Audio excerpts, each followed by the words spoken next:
दोस्तों, मैं काजल आपका वेलकम करती हूँ सच्ची कही बातें पर। दोस्तों, आज हम एक ऐसी कहानी लेकर आए हैं कि हर इंसान के मन में ये आता है कि काश मेरे पास भी ये होता। तो आज की हमारी कहानी भी कुछ ऐसी ही है। सुहानी की शादी को अभी ज्यादा वक्त नहीं हुआ था और ऊपर से सुहानी की सास भी नहीं थी।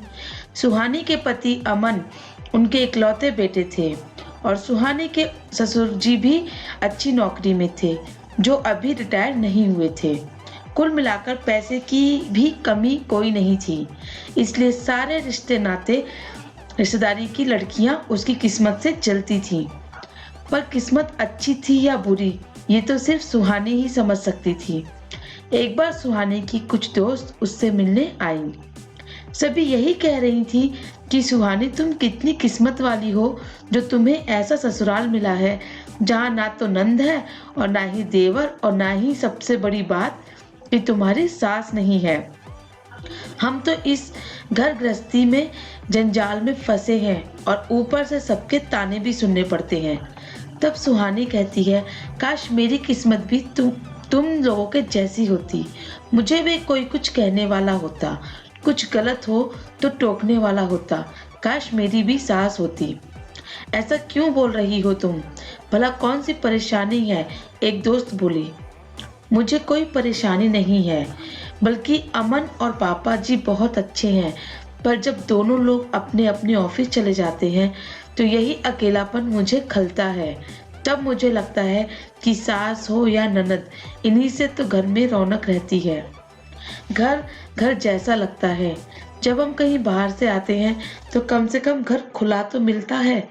ये बातें तो तुमने सही बोली सुहानी। हम लोग भी जब कहीं जाते हैं तो हमें घर की कोई चिंता नहीं रहती।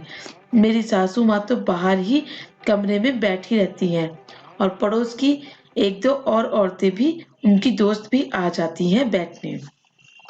और कभी बाहर घर के गार्डन में गपशप चलती रहती है, तो कभी कभी मैं भी उनके साथ बैठ लेती हूँ और बच्चों को संभालने में भी मदद करवाती है और बच्चे उनके पास खुशी से भी रहते हैं।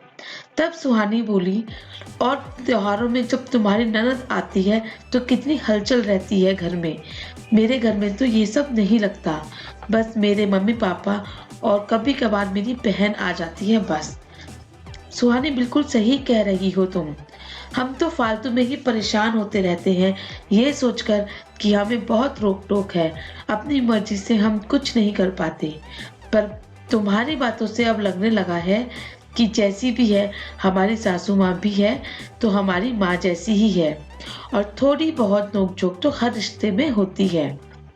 कुछ विचारों का अंतर तो कुछ उम्र का अंतर हमारी सोच को अलग करता है, पर वो भी तो बहुत हमारा भला चाहती होंगी, और अब हम भी उनकी बुरी बातों की बजाय उनकी अच्छाइयों को देखने की कोशिश करेंगे। चलो बढ़िया है, मेरे घर आना सफल हुआ तुम लोगों का, और हंसने लगे। कभी कभी जो हमारे पास होता है हमें उसकी कदर नहीं होती, और उसके जाने के बाद उसकी अहमियत समझ में आती है।